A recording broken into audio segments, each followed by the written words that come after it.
Right. Court is calling 2024 CR 2071 and 2024 CR 007676 State versus Hank Maldonado. Can I have parties announced? Andrew Harrison, State. David McLean for the defense. And are you Mr. Maldonado? Yes, yes, Judge. In each of these cause number, you entered a plea of no contest. According to your plea bargain agreement, and each cause number, punishment is to be assessed at a cap of 12 months in the state jail facility. The state is opposed to your application. The cases will run concurrently. The state is taking in consideration 2024 CR 1039. Have both parties had a chance to review the PSI report, state? Yes. Defense? Yes, Your Honor. Any objections to the PSI report, state? Defense? There you are. All right, state you're opposed. Why? Reading the PSI, it seems that Mr. Maldonado is still in denial about certain things. The first is his history of drug use and whether that constitutes a problem. While I am not qualified to say whether someone is addicted to substances or not, it does seem to me that 3 arrests over a period of 10 years for illicit substances, 1 case leading to a person being sentenced to confinement, seems to be serious negative outcomes that the persistent engagement in those behaviors would seem to indicate an addiction. Mr. Maldonado does not seem to have a good track record of appearing when he is required to do so. His previous controlled substance case, he was ultimately revoked and sentenced to 2 years for the resisting and evading cases for which he is still pending. He failed to appear on December 1st of 2023. So going back to 2011 or going back to 2023, Mr. Maldonado seems to have an unfortunate tendency to not take his commitments to the court seriously. And based off of that history, it doesn't seem like he's going to be any more committed to meeting these requirements today. All right, defense? Your Honor, on behalf of my client, I reviewed the PSI and the TAP. The TAP evaluation seems to indicate that he does not have any kind of serious drug or alcohol problems. They were recommending basically urinalysis, not even an outpatient program. I think he's addressed those issues.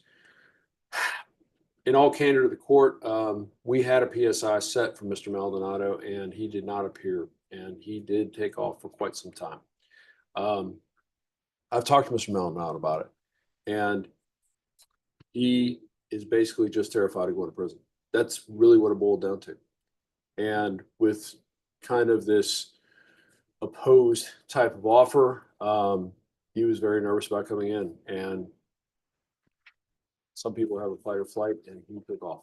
And I tried, Your Honor, to get him back in, and it was just something that he was just too afraid to face. And that's just being honest with you. I think he could be successful on probation. I do. He's got a business. He works with his wife. I think it's something that he could be productive. He hasn't gotten in trouble while he's been out, which is not an excuse, but it is at least something where he's not just going out and reoffending again. We would ask the court to at least consider the application for deferred and place him on probation. All right, Mr. Maldonado, you were scheduled to appear for court. You did not appear. That's a sign that you won't be a good candidate for probation. I'm looking at your criminal history and you have a burglary of a vehicle from 2011. You were sentenced to 80 days in jail. Then you had a possession of marijuana, which I understand people see that differently now. That was dismissed because you were convicted of something else, which tells the court that it was taken in consideration. Then in 2011, you had a possession penalty group 3, 28 to 200 grams. You were placed on deferred adjudication for 4 years out of the 186th District Court. Probation was revoked and you were sentenced. They amended it and just sentenced you to 2 years in the prison. And then in 2023, you had another case, book dismissed. And then you had these two cases that you were set to appear before the court and you failed to appear. How old are you? 33. So you're 33. You're not a teenager. So why you would steal someone else's vehicle or use it without permission is beyond the court's understanding at a person your age. In each cause number, the court is going to find you guilty, sentence you to 12 months in the state jail facility. The cause numbers were run concurrently, taking consideration 2024 CR 1039. I apologize for interrupting. Is Yes. there already a dismissal form on file for that cause? I'll have to have the clerks look and see. What was the case number again, Judge? I'm sorry. It's 2024 CR 1039. In each cause number, there's to be restitution and no contact with Richard Anthony Johnston and also Felix Francisco Citero Rivas. And I recommend the therapeutic community. He says he doesn't have a drug or alcohol problem, but there has to be something wrong with you, or either you're just someone who likes to steal and take what doesn't belong to you. Did you review the documents entitled Trial Court Certification of Defendant's Rights to Appeal in each of these cause numbers? Yes, I did, Judge. All right, because this is a plea bargain agreement, because I followed your plea bargain agreement, and because you waive your right to appeal, you do not have the court's permission to appeal. Because these are felony convictions, you're not allowed to own or possess any weapons or ammunition. If you have a question over what a weapon or ammunition is, you'll need to speak to an attorney. Do you understand? Yes, I did. All right, and it probably would have been in your best interest. Well, not probably. I know it would have been in your best interest to have appeared on your sentencing date. Who knows what would have happened if you would have. All right, good luck to you. Thank you, Judge. You're welcome. Thank And your other client, Good luck. Conferring with Ashley on that. Yes. Yes, Your Honor, we are conferring, there is a new offense that has occurred. I am trying to reach out to the complainant on that offense. Just waiting for a call back. You can have just a little bit. okay, sure. Judge, All right. may I Yes. just Thank you.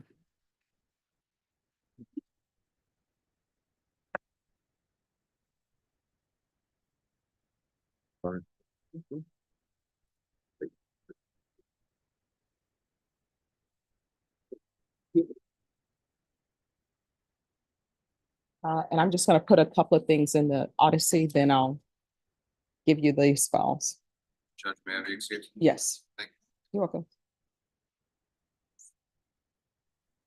It's interesting how people mess their situation up right before sentencing. Oh, yeah. It's just like, all you have to do is show up. I would always tell my clients, and I know he does too, hey, you know, we have a shot. But we're not gonna have a shot, maybe if you don't show up. I think it was with you, Judge. I had a guy. He was looking good for deferred, even though he got drunk and shot at the bar. It was a closed bar, whatever. Mhm. The day before, I think it was you, asked him, when's the last time you had something to drink? Cause you know, and he's like, yes.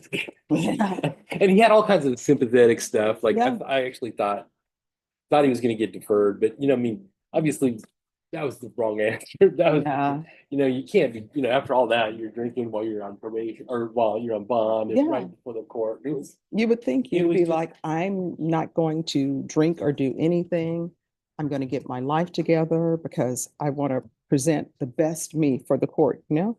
well, I told him, I said, well, you just drank yourself into prison. I said, I think that had you not had that drink, you might well have gotten Yeah. deferred. I said, you know, it was, because he had a very sympathetic story other than that, but obviously didn't learn anything because we he was still drinking.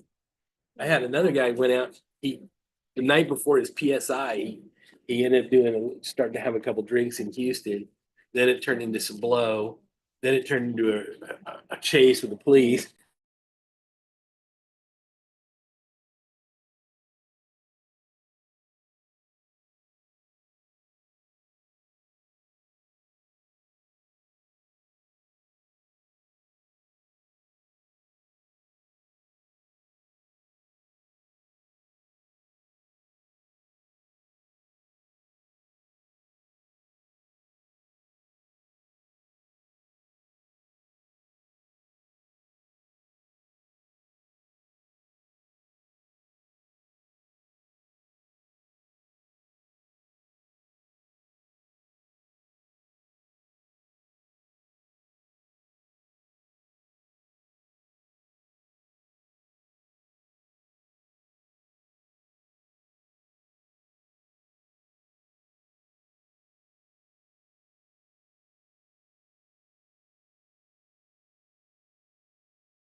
offense. Mhm. And I think it's going to impact how Ms. Jones wants to proceed Mhm. with the recommendation to the court, which we know is not binding on the judge.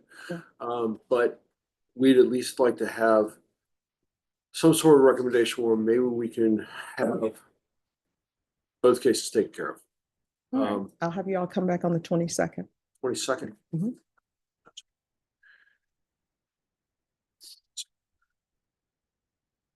That's perfect, Judge. All right. See you all back on May 22nd. Thank you, Your Honor. You're welcome. Thank you. Yeah. You got my numbers and stuff, right? Huh? You got my numbers and stuff? I do, email, yes. everything, yeah, just call me when you know what you're. Figure it out. I will. Thanks, sir.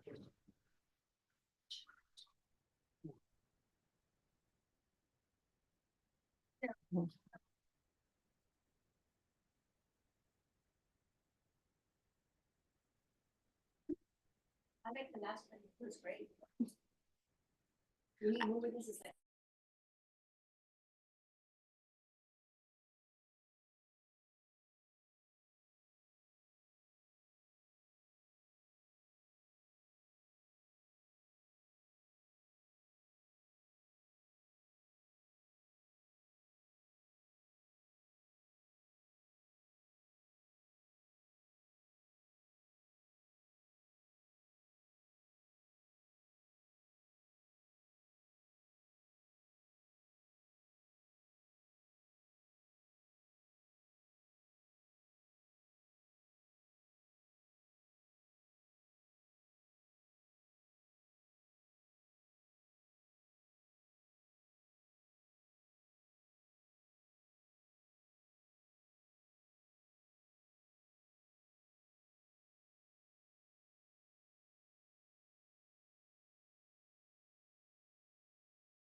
You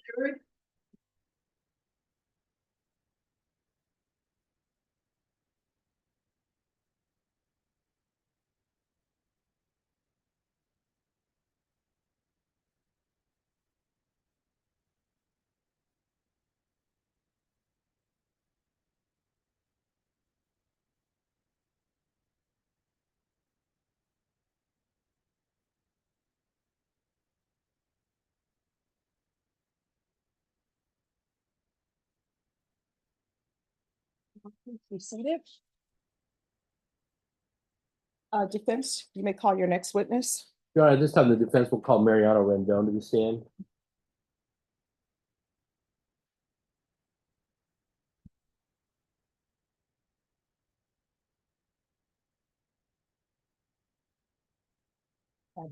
Take that square microphone and put it on your shirt. Can you raise your right hand? Do you solemnly swear from testimony you give will be the truth and nothing but the truth, so help you God? Yes, Your Honor. All right, you can lower your hand. Make sure you keep your voice up so that the members of the jury can hear. Yes, Your Defense. Honor. Thank you. Defense, you may proceed. Can you state your name for the record? Mariano Rendon Jr. Are you a resident here in San Antonio, Bexar County, Texas? Yes, sir. Bear County, Shannon. Where were you born? Midland, Texas. And where did you grow up there in Midland? Yes, And where did you go to high school? Midland High, in Midland, Texas. After high school, what did you do next after you got out of high school? I had a brief started college, and then from there I just took off to the Army. I left the Army Okay. Where were you stationed in the military? in Fort Benning, Georgia, with Fort Stewart Detachment and Fort Hood. Okay. And while you were in the service, did you have an accident doing like rappelling? Yes, I did. Okay. And can you describe how you were injured? My rope broke. I was 16 feet in the air, and I fell like a banana head first, injuring I had traumatic brain injury. L3, 4, and 5 are bulging, and my left leg is numb, my upper leg. Okay. And do you get disability pay from the U.S. Army? Yes, sir. Now, when did your wife purchase Joe's Volcano or El Volcan? About 8+ years ago. And at that time, was it already operating as a club at the time that you guys had taken it over? It was operating, but it was transitioning. We made the transition from what it was before to a different genre of music. What was it before? It was hip hop and that category. Okay. And what kind of music did they play there at El Volcan? Regional Mexican cumbias. Okay. And part of the things that you do is like you guys sometimes have live musical acts that play there? Yes, we either have promoters or we did our own live acts Okay. with Tejano music and regional music as well. And do they also have like recorded music that plays some nights?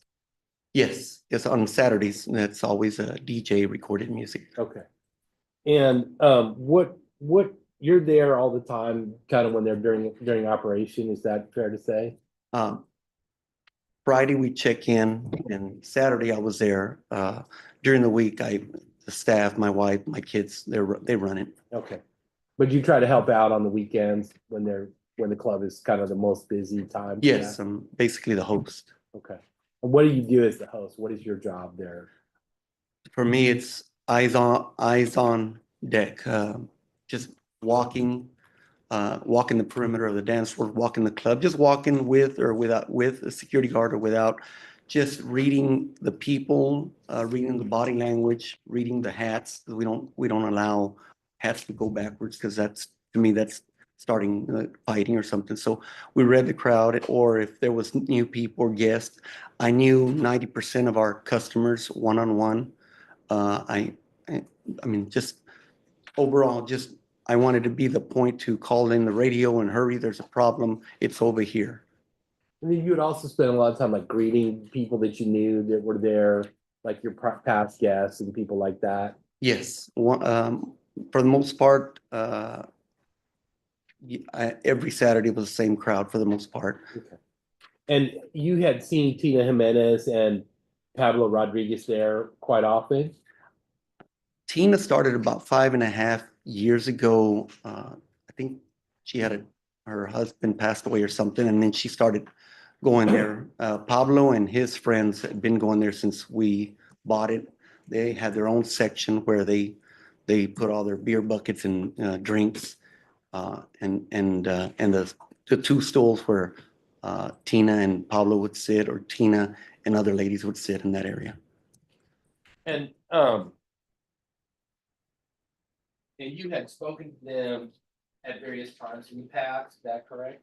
Pretty much every Saturday. So whenever you see them, you greet them and things like that? Yes.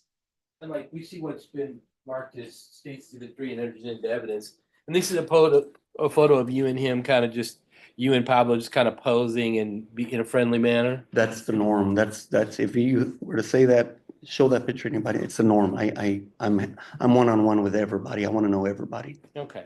And that's part of, that's part of your, getting to know your customers and treating them right. Yes, sir. Okay. And is it important for you that El Volcan is a safe place for people to go? I want our business to be the safest place where I could take my wife. Right. And if I could take my wife to our place, then I would feel safe for anybody else to take their family members to our place. And one of the problems sometimes, like if you have a club that becomes unsafe, then it's kind of like a magnet for the bad people and like a anti-magnet for the good people, and that hurts your business. Is that correct? Yes, that's correct. Specifically, going back to August the night of August 19th and then the early morning hours of August 20th, were you there present in the club that day? Yes.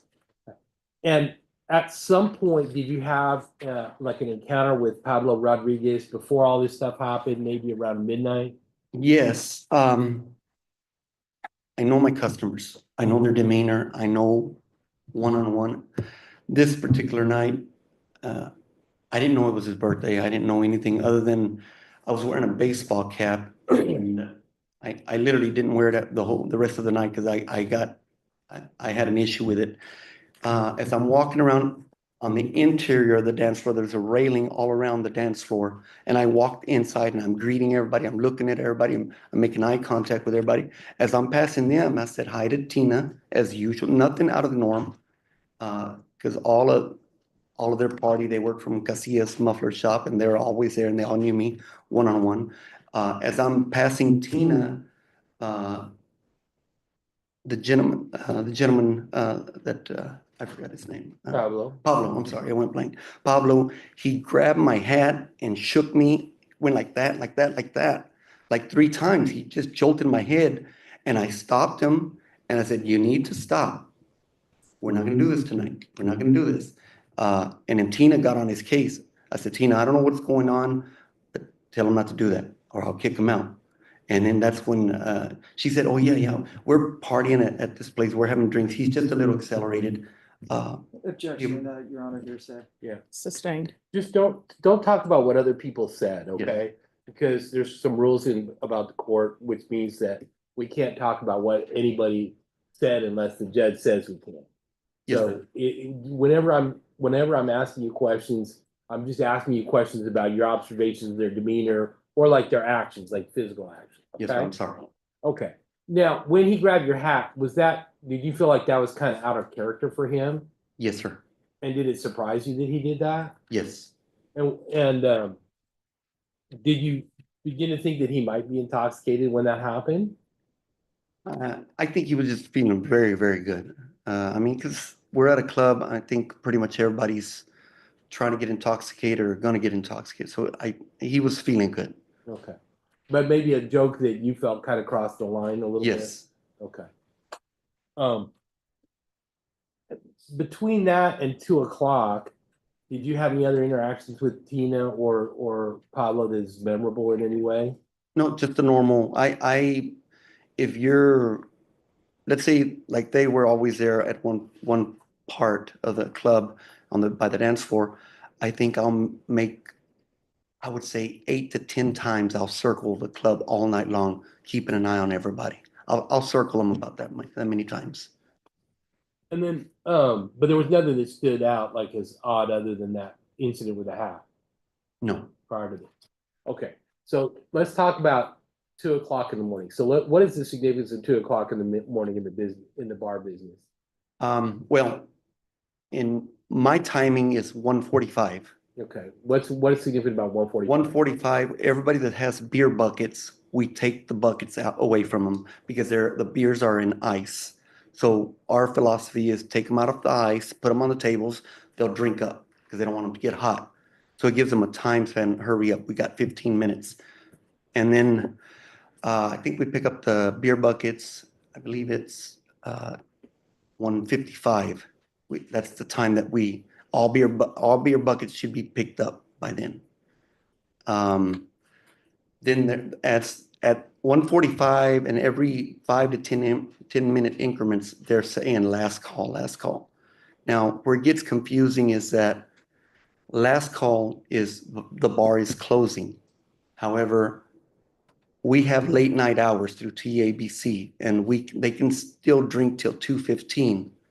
We don't ever tell our customers that because then it'll be 2:15 plus.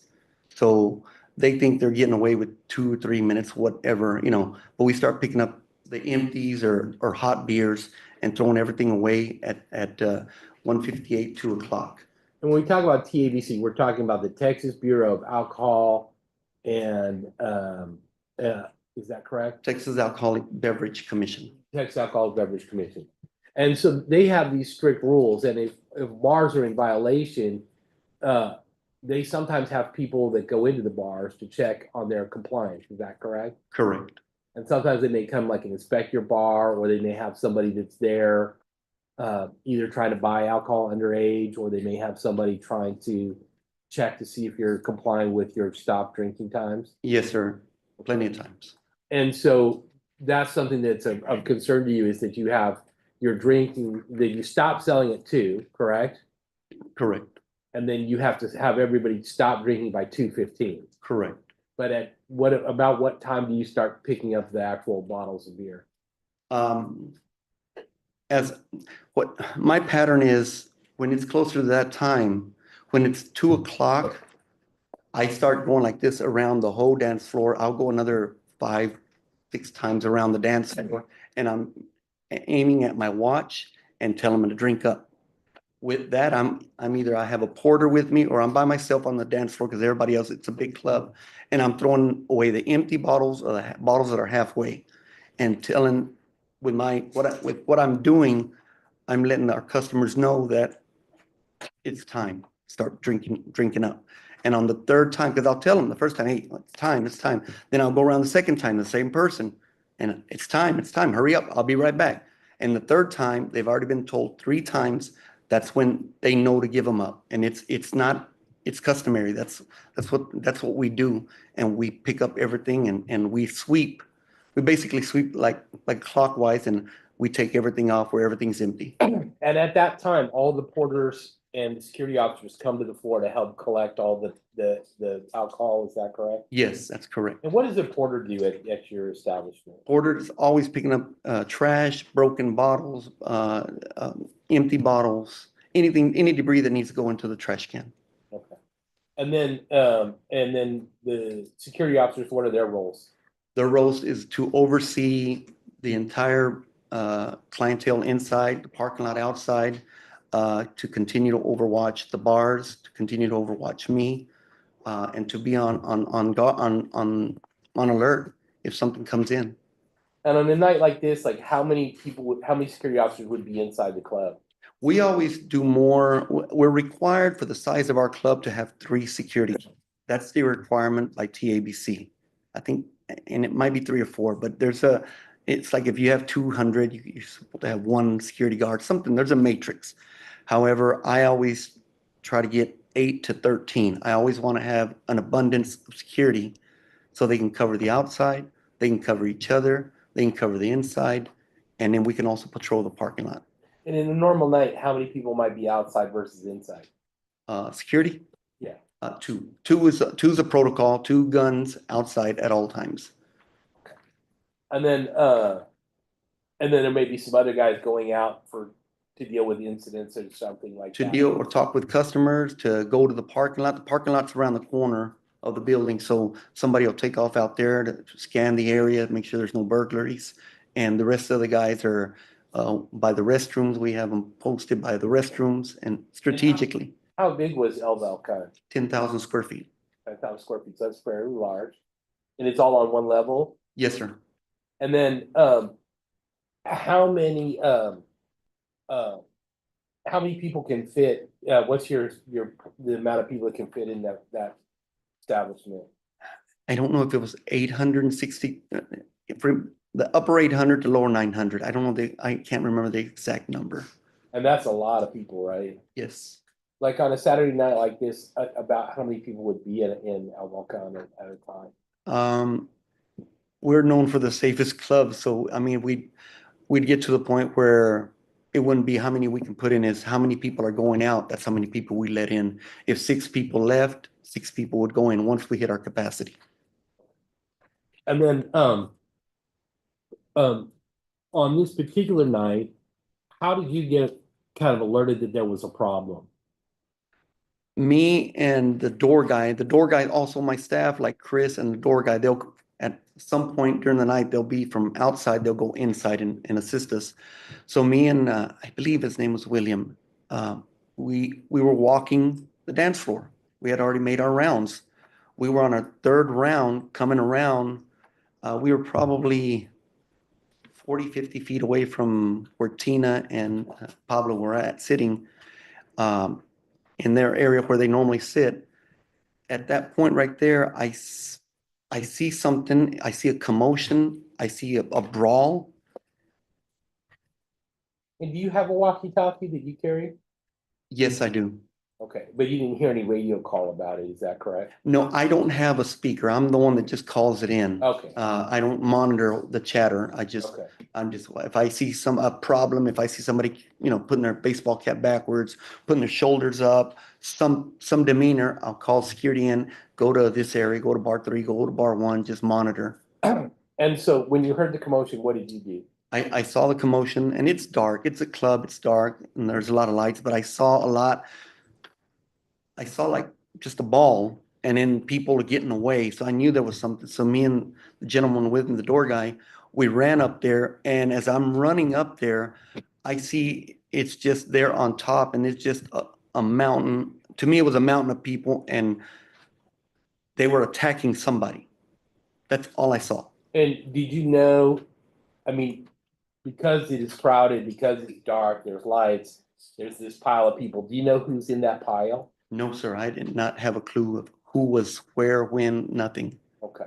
And so describe that. So when you start to have, what do you do when you see that? As I'm running to a situation like that, I am immediately assessing.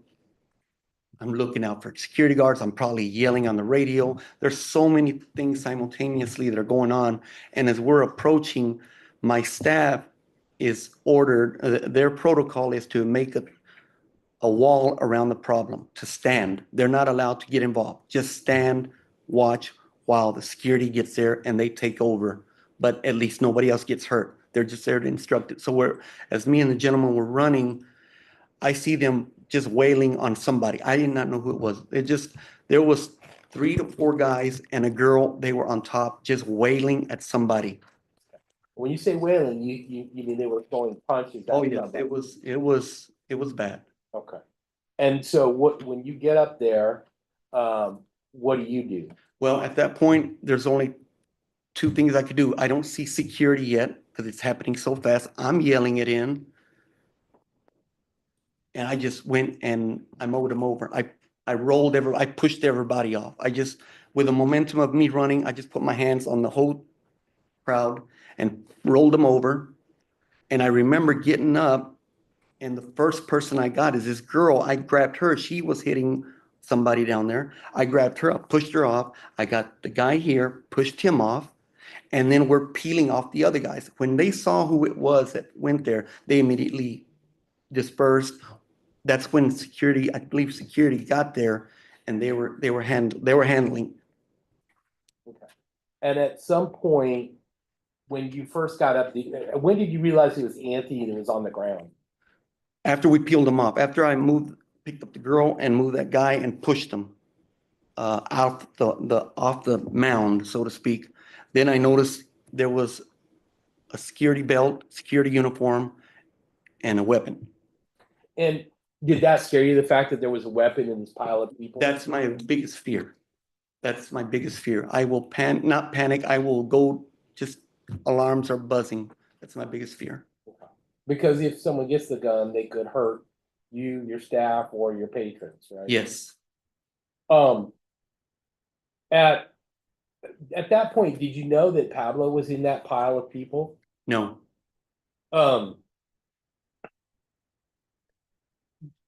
So after that happens, at some point, you kind of get everybody off. Is that fair to say? yes, And we saw the video. We see the video that somebody took with their camera, right?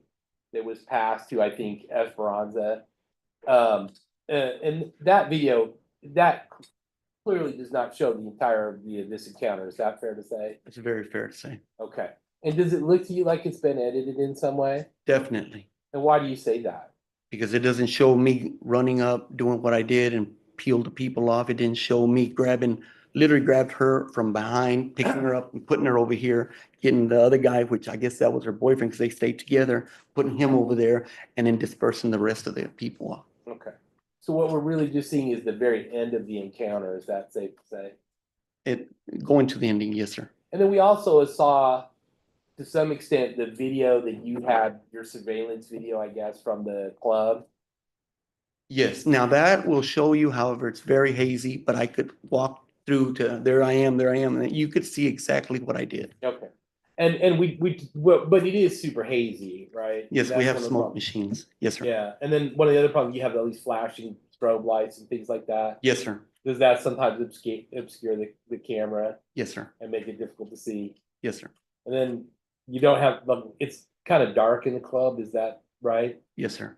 And that's because that's like the mood kind of lighting that people like Yes, sir. when they're dancing and stuff like that. Yes, sir. And then as we go through this, so once you've got them initially off,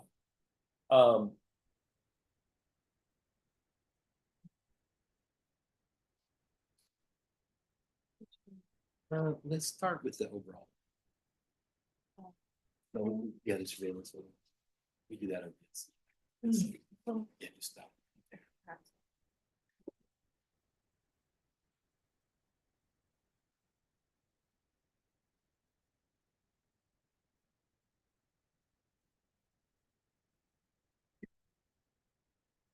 Okay, kind of describe, yeah, it's probably easier for you to look at that bigger one. And then just if you need to move your microphone or if you need to say something, just turn around. Yeah. Okay, tell us what we're seeing here. If you could play it a little bit, just a little bit, so I could just get a grasp of where I'm looking at. Because it'll turn colors with the lights. Yeah, we're looking at the dance floor. Where we have like a fan over there that's in the way. Yeah, the fan's right here. Tell me when you see something that's significant.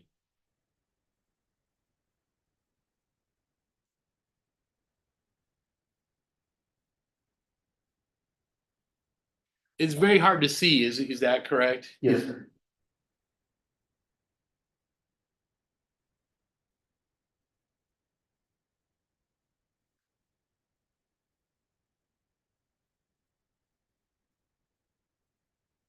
Okay, you can back it up right there. Now I know where I'm at. I think I'm in the white shirt.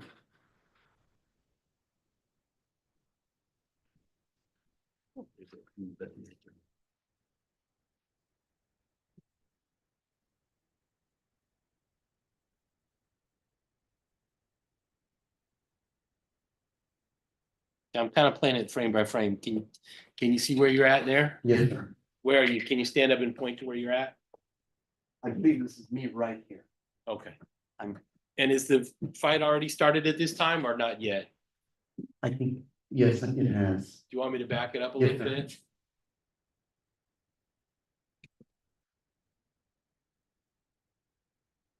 Just kind of frame by framing through this. And you just tell me when you want to, when you see yourself.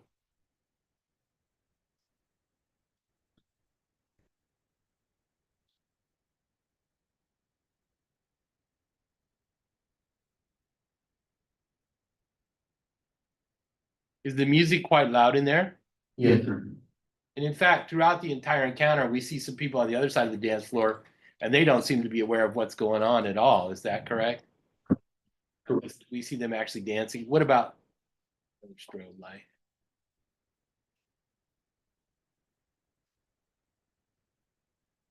If I'm not mistaken, this camera was probably at 40 feet away. Okay. You see where you're there at all, or not yet? Not yet.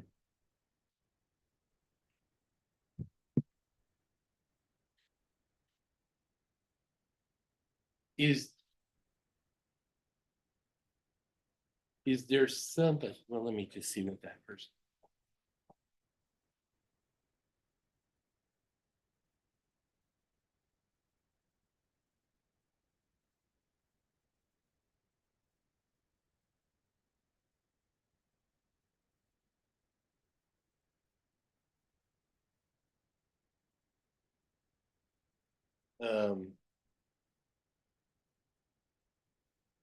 You see that area next to the man in the couch or in the what looks like it could be a baseball hat? Yes, sir. Is that the struggle that's going on?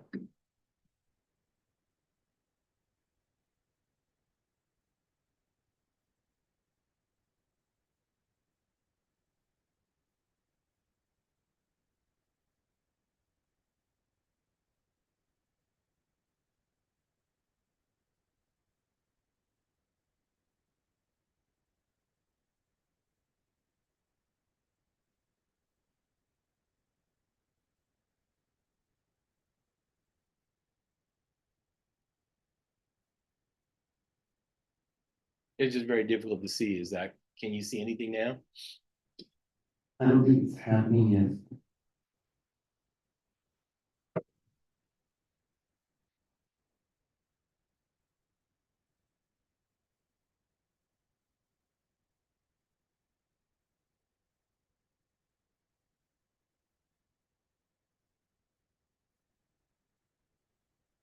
Okay, there, that's when I rolled right there. I pushed everybody. It's hard to see it when it's still. Okay, I'll just play it and you tell me. I pushed everybody, then I'm feeling them away right there. Mhm. So you're that right there when we see you, is that you bending over to pick somebody up? No, that was one of their people. I'm right there. There I am, right there. We see somebody kind of stumble away. Yes, sir. And who was that? Do you That know? was one of the guys in their party.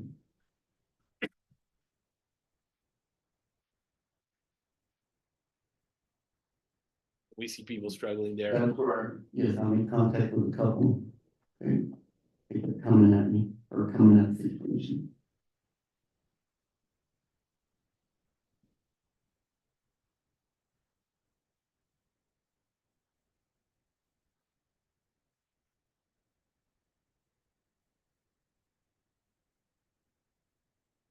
Okay. Is there anything else you think we need to see from there? If we just play it full off and from the beginning, that way I can. I'm just gonna play it at full speed and you tell me what you see. Okay. And from this side, it's very hard to see.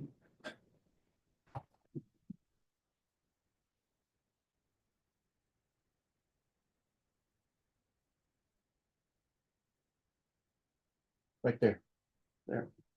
I came in from that end this way, and I pushed everybody. And the struggle was going on and on and on. See, there goes one guy got pushed, the other guy's on the bottom with the security guard.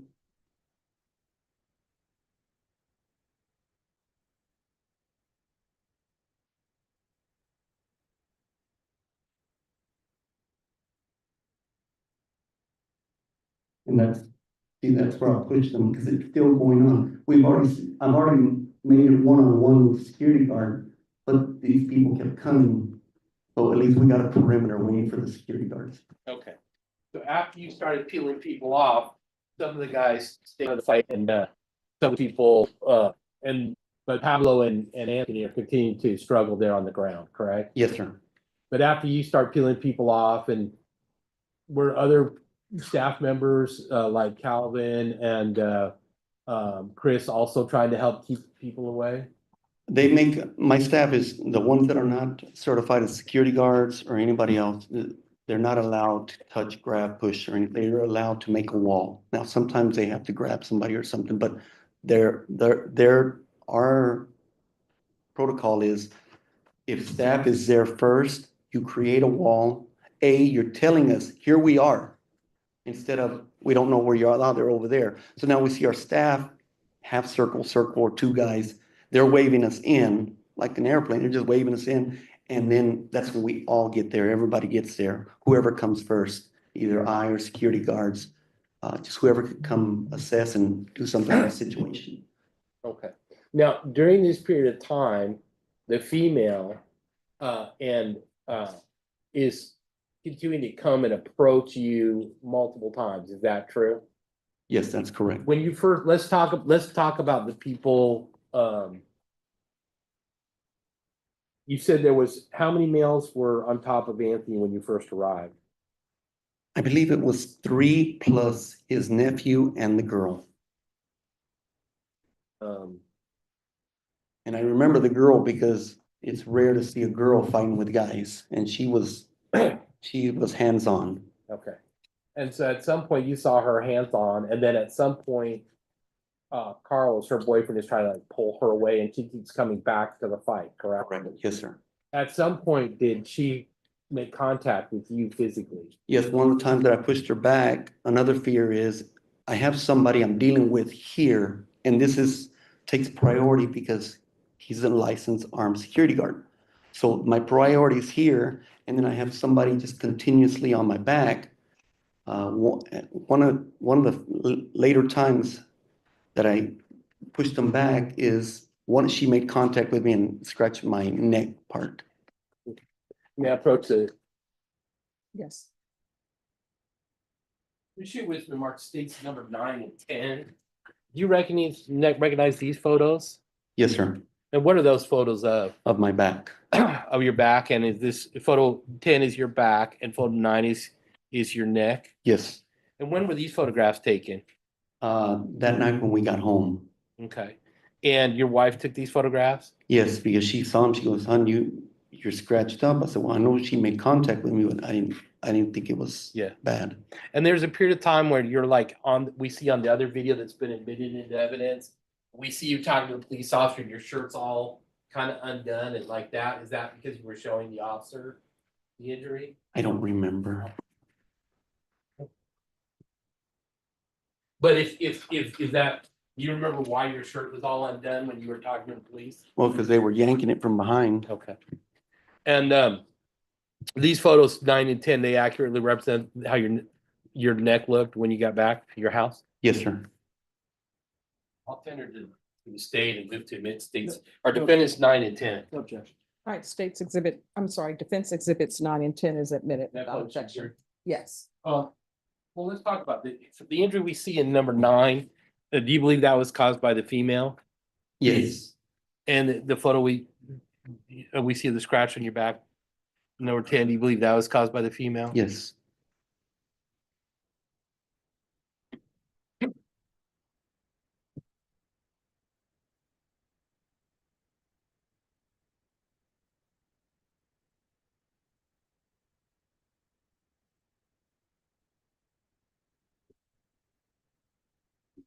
Not the stream video, the other one, the cell phone.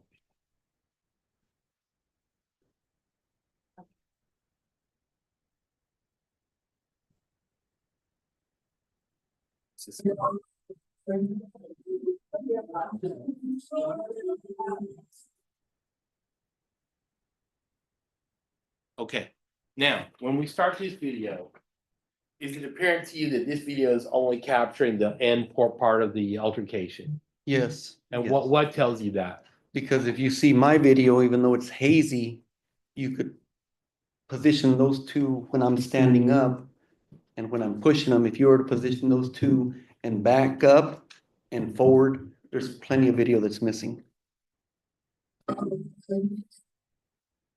Okay. So here we see, who's that laying on the ground? Now I know that was Pablo. Okay. But at the time, did you know that was Pablo? No, sir. And the person on top of him is who? Anthony. Okay. Now, at this point, when the video starts, the other people that were fighting in that area, they have now stopped or at least moved off of where Anthony is. Is that correct? That's correct. And so now, who is this person in the white shirt looking down?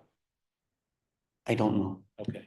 I know that next to him, the other security guard has another guy on the floor. And as we see this video, does it appear that Pablo is continuing to struggle with the officer? Yes, Okay. And like right here, he's trying to move his hips in to change direction. correct. I mean, he's trying to turn himself around. Do we see you in this photograph? Me right there looking down. Okay. And I'm watching that I'm watching him twist and turn and trying to turn around.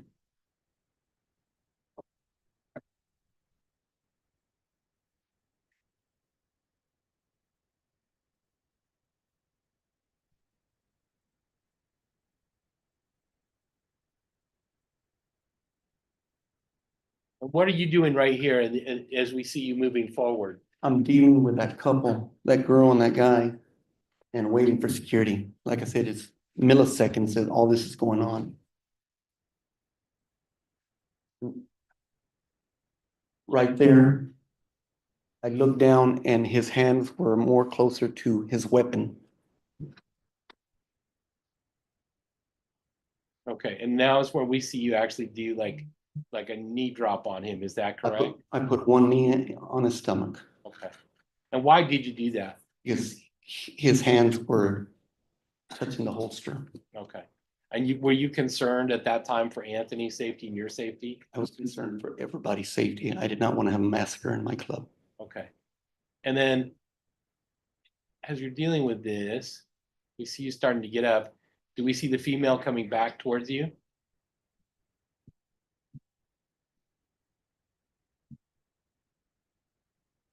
Yes, Okay. And then you get up here and push them. Is that correct? correct.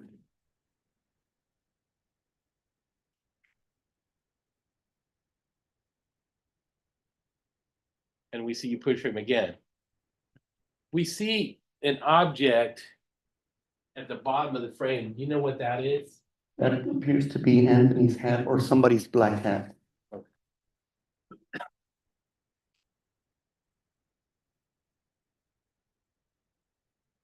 We see her step towards it, and then we see her, I think, pushed again, and then she falls in the area of the hat. Is that correct? Yes, sir. Or here, you're doing this with your hand. What are you doing when you're doing this? When a situation goes on, I yell. And as you can hear me there, I am yelling because I need everybody to understand to get back. I don't care who you are, you have no business.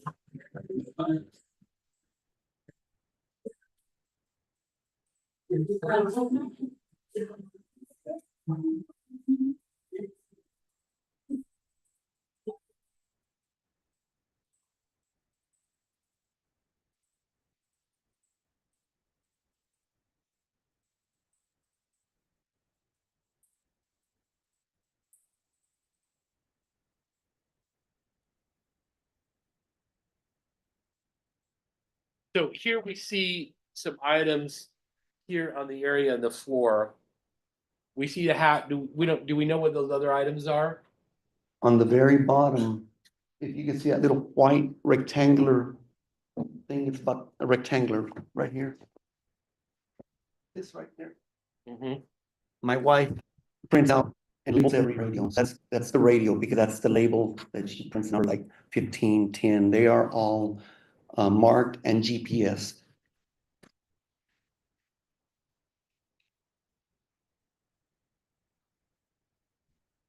Now, in this picture, we can't see the people. Is the struggle continuing during this period of time? Kind of blocked by these other people?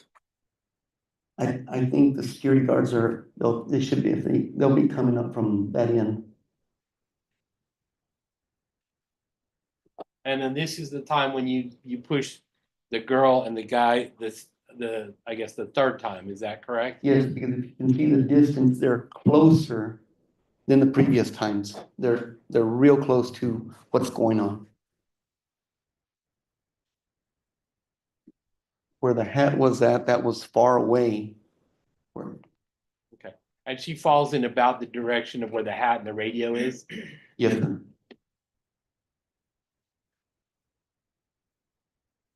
And do we see him reach down to pick something up at this time? Yes, sir. And do we know what he picked up? No, the radio and the hat are no longer there.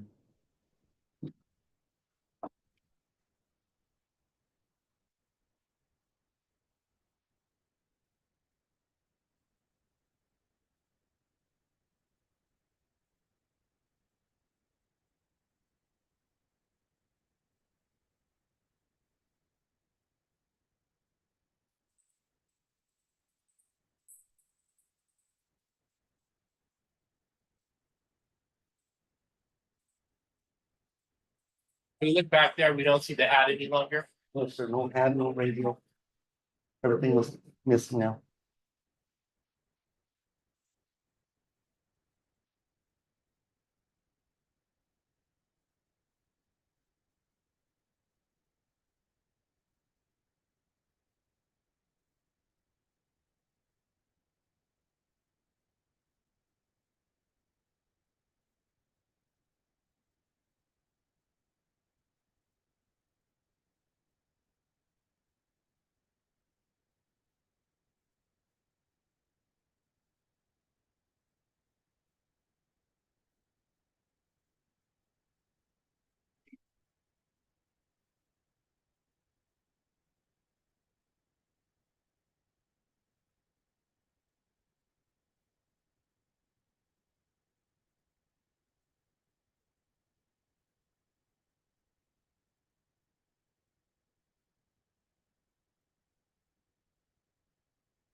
Now, afterwards, Anthony had, what, afterwards, there was, an effort. Part of your thing is if you have an incident where staff people get hurt, you guys want to document that, is that fair to say? Yes, sir. Okay. And,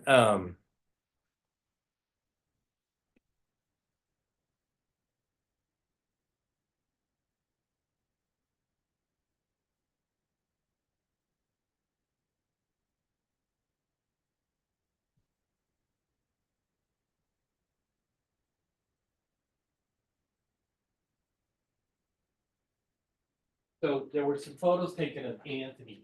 Had you seen these photos before? You can take a look at them. What's been marked as Defense Exhibit 7. Let me go through these real quick. Defense Exhibit 7, 5.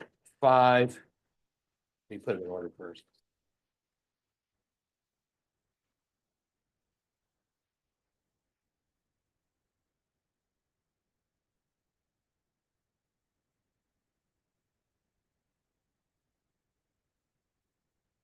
So we have Defense Exhibit 4, 5, 6, 7, 8, and States Exhibit 33 and 24. Okay. Were these photos that were taken to document any injuries that he might have the night of the event? If there's any any incidents, they're always to take photos at the end of the night as well as write a statement. And did they do that in this occasion? Did they all write statements and have photographs taken? I'm not sure. Okay. I'm, But you've seen these with Anthony, correct? probably back then. Yeah. Yes, sir. And when you saw Anthony after the event, what did you notice about Anthony? That night, Yes. the morning, he was just, he was showing signs of being in a struggle, you know, after a fight, you're limping, you're red, his face was red and had marks on his face. Did you notice anything abnormal about his uniform? Well, that, some of his gear was stripped off. And was there, at some point, were you informed that the radio was missing? Yes, immediately after the radio was, known, when we did an inventory of what was missing, we realized that the radio was part of it and we started GPSing it. What about the baton? Was the baton missing as well? Yes, the baton, Did you ever locate the baton? we didn't locate the baton, no, sir. Okay. And the radio, so talk about it, the radio's equipped with a GPS device and you started to GPS that? Yes, sir, immediately, it's like pinging the phone. You're trying to ping it to find out where it's at. And they do that through the computer. So they were pinging it and we could see it. It was on I-10 and 1604 at a tire shop, a mechanic shop, in the wee hours of the night, you know, after 3 o'clock in the morning. And then from there, it went to Nixon, Texas. And that's significant to you, the fact that it went to a tire shop, because you're aware that Mr. Rodriguez was a mechanic, you knew that at the time? Yes, they fixed the tires of my trailers and my trucks, and they also replaced one of my motors in one of the trucks. And then after you tracked it to Nixon, at some point, did you describe this to Detective Grossi? Yes, I told them that there's reports, that we filed reports over there in Nixon, and that we pinged it over there. And did you ever go out to Nixon to see where it was, or did you ever? Yes, I know we went there once. It's been a while. I believe we went out there twice, but I know for a fact that we went out there once because it was pinging by a church and an apartment complex, not apartments. They're like 2 duplexes together, like a row, four apartments together. And you know if the Nixon police ever went out, or the police department handling that area ever went out to try to locate the device? Yes, one police officer met us out there and we're showing them where it was pinging. And so we were looking around the church building and I didn't want to get close to the apartments. So that was gonna be up to him on what he did. Okay. But as far as you know, they never did locate the radio after that, No, sir. and it no longer functioned after that? It functioned maybe a week or two, another Saturday, either the next Saturday or one of the Saturdays following. And the reason we know that is because when you click our radios, it tells you who's calling. Like if I have number 16 and I click number 16, all of the radios will say 16 is calling. So that way we identify which guard is calling it in. So we're already on alert to, hey, it's so-and-so's radio, he's clicking it, go check on him. And the number came up with a missing radio, and they were just yelling and screaming and talking while we were conducting business, and it was during business hours. Okay.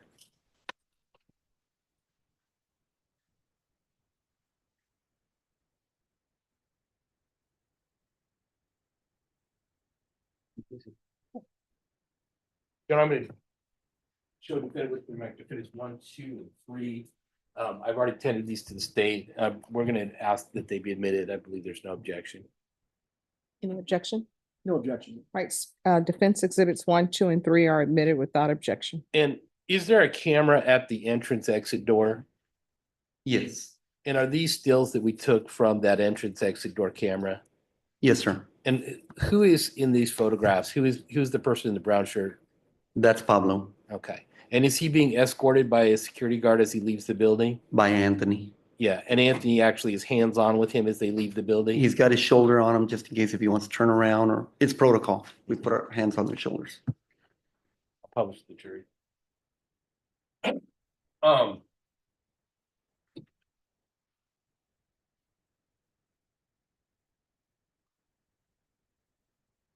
Before this incident happened with Pablo, I mean, when you found out that it was how did you find out it was Pablo that was the person that was on the ground?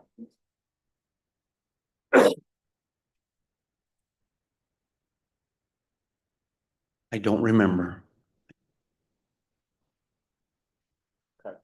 When, did you find out that night or another night? Yes, that night, because his wife was in the front, but during the whole interaction, I did not know it was him. And, there were some people that you knew were involved in the fight, but did you know the names, addresses, and phone numbers of these other people that were involved? No, sir. Okay.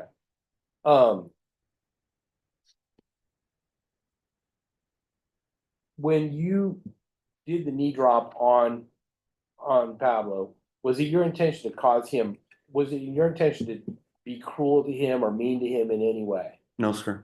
Okay, what was your intention in doing that? To stop him from grabbing the weapon. And did you believe at that time that you were defending yourself and defending Anthony?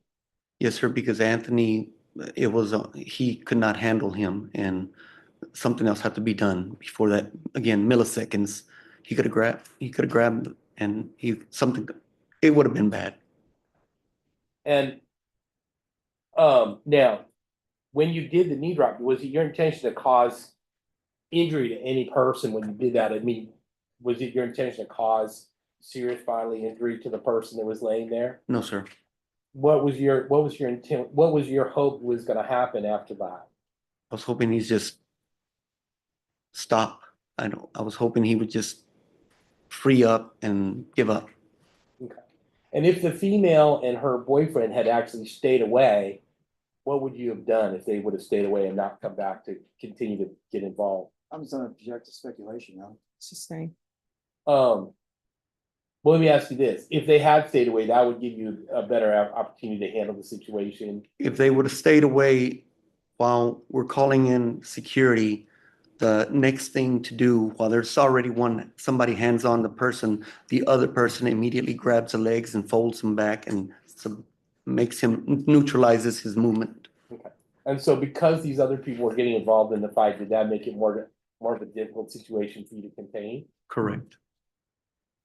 Now there were some phone calls between you and Tina afterwards. Can you describe how did that come about?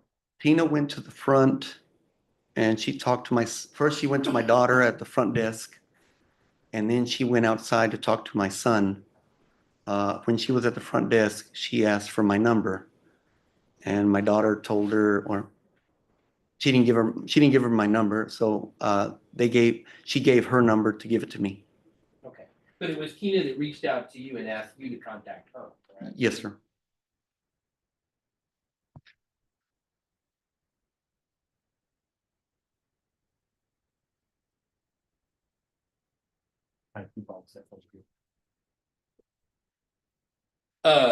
And then you had a couple phone conversations with her, is that correct?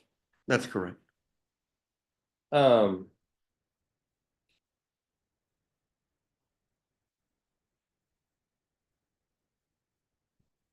you actually sent Tina, I'm gonna show you what's been admitted in the evidence is, I think you stated it 14. Did you actually send Tina a copy of the video that was on Facebook? No, I didn't. Okay. Read that. It is on his nephew's Facebook, and it is clear on it. Okay. But is that a video that you sent her? I don't know if that was, I don't think I sent her the video. I think I sent her a screenshot. Oh, a I don't screenshot. remember, because her nephew or the girlfriend, they were just saying a lot of negative stuff about us on Facebook. So in this text, you're saying, it looks bad over here as well.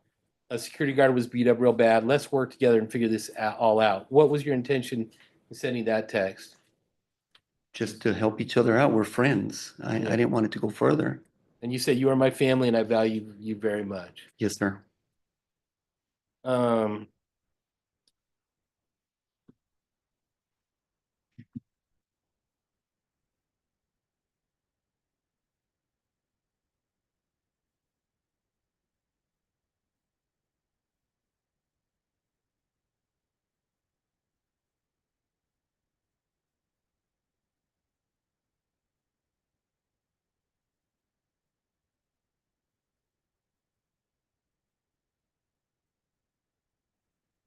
and in this question, we hear what colors were his pants? I'm trying to identify. At some point, are you trying to identify the other people that were involved in the fight? I was trying to identify everybody And why were you trying to do that? because I wanted to know who those other guys were that were fighting so we could ban them.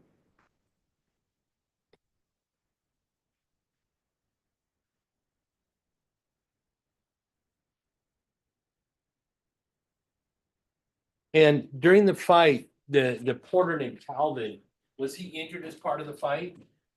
Yes, he ended up going to the hospital with a dislocated shoulder, is what I was told. And then he missed work the next weekend because of his injuries from the fight? Yes, sir.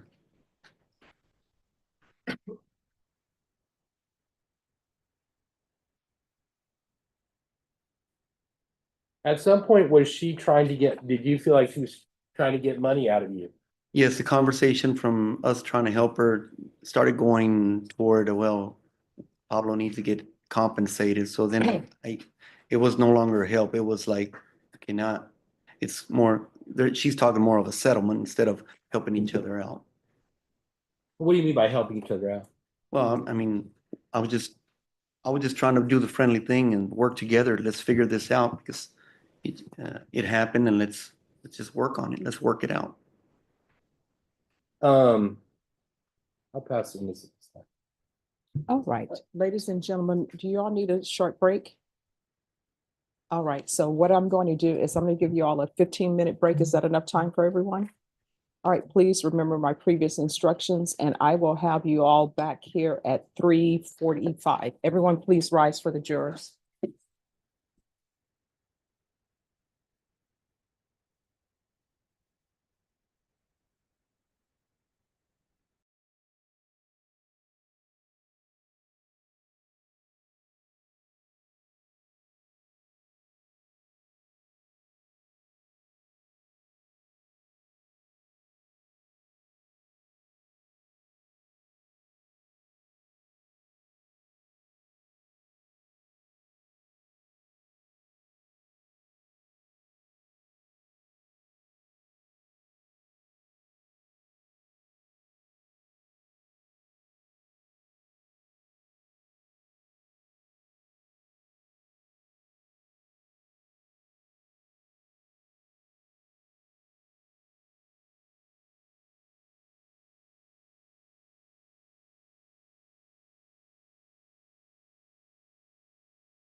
Please be seated. And defense, I believe you have passed the witness for cross-examination. Yes, sir. All right, state you may proceed. Thank you, Your Honor. Mr. Rendon, one, you've never spoken with me or my co-counsel, have you? No, sir. Okay. One, this incident all happened on August 20th, 2023, is that right? Yes, that's correct. Within Bear County, Correct. and Pablo was injured, is that right? Well, as it stated, yes, And you're the one that's in the video kneeing him in the stomach, is that correct? that's correct.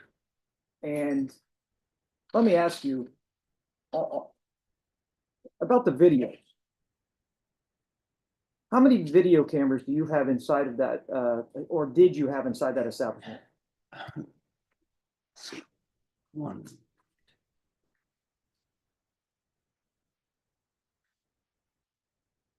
Outside Wi-Fi video cameras, about 6, because we had to have one on the roof as well. Inside.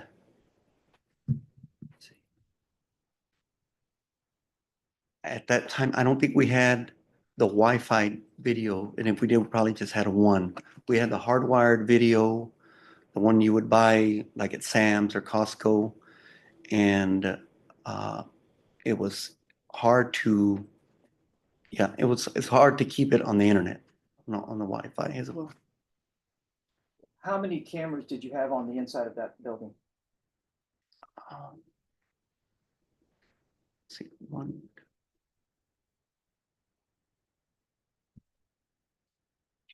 Maybe 14 to 16. How many videos did you turn over to the Detective Gross of SAPD? I believe 1. And out of that one, was that the one that we're seeing? On Yes, sir. On that the jury saw previously? Correct. And that one was recorded from a cell phone from a computer screen, is that correct? That's correct, because we're afraid to lose it. We've tried downloading videos on that system, and we'd end up deleting it, or it was just, so it was the safest thing for us to do is just play it while recorded on the phone.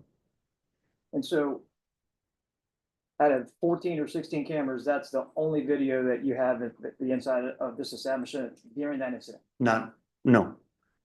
That on the dance floor, that was only one. The rest of the cameras were for theft. For the employees, we had probably, from 4, 2, 3 on the bars, on top of the bars, on top of the registers for theft, for both from the employees or from customers. Oh, yeah, okay. Employee theft, that's a big deal in a business, so I understand that. So for instance, why didn't you turn over the camera of the bartender cutting Pablo off at the bar? I was the one doing the cameras, and I didn't know that I just didn't do it. I don't know why. I mean, you're charged with aggravated assault, serious bodily injury, 2nd-degree felony, Correct. and you don't think that was important? I didn't know that. I just didn't do it. I mean, I thought it would be just, I thought the detective would do his due diligence and resolve the case. Resolve the case, meaning not file it? Yes, correct. Because the video that we see you kneeing Pablo in the stomach didn't come about till several weeks later. I don't recall. You don't recall. Well, that's what the testimony of Tina was, that she received it from somebody that actually gave it to her nephew's girlfriend, and then they forwarded it to her. You heard the testimony, right? Correct. Yes, sir. So several weeks later, that's when that video surfaced. You kneeing Pablo in the stomach. Okay. The other video of you pushing or shoving Esperanza, that's the video that was uploaded to your website, the Facebook. I object. These are statements, not questions. All right, that'll be overruled. I'm asking you, that video that you actually sent in this, a screenshot of it, that's the Facebook photo or video that Esperanza posted of you shoving her. Correct. Right, so that video is the one that you had the next day, because she was upset, right? She was upset because she sent me a message to the point where she wanted us to take off the video of her walking out because she was embarrassed the way she was dressed. That's what, Speaking of that video. You're stating, or tell me if I'm wrong, with the testimony you stated earlier, you're saying that possibly her boyfriend Carlos actually picked up the radio or something. I mean, that's what I understood from your testimony earlier. Is that correct? well, the radio was there and he'd been down, then the stuff wasn't there anymore.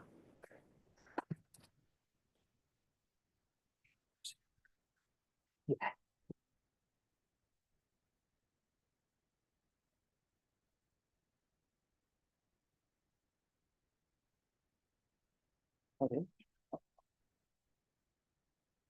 Yeah, but this has been one. Sorry, Your Honor, my co-counsel telling me I might have it in evidence, so. Yes, right here.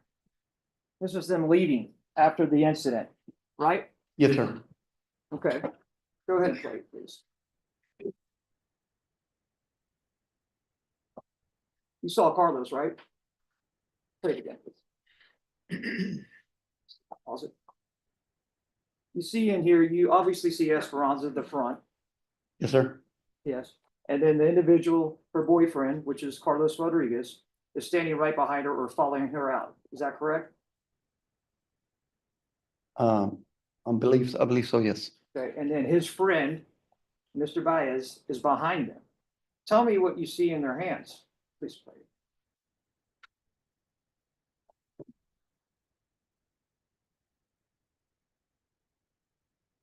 I just see a baseball cap. A baseball cap. Correct. Where was the radio? He could have put it in pants. He could have put it in his bag. I don't know. If I would have known, I would have got it. But it's your allegations is that he stole the hat and No, also, sir. I'm sorry, but you It's said. what the earlier- video said. The stuff was there. He bends over. The stuff is not there no more. I don't know if he took it or not, but he bent over to pick something up. But in front of this jury, you just stated that it's a possibility that he's the one that picked up the radio and took it. Yes. Okay. And after seeing this, are you still saying that? Yes, I don't know what he did with it. If he did get it, I don't know if he put it in his pants or I don't know. Still a possibility in your eyes? It left the premises at the end of the night. Because at the end of this video. Play it a little bit.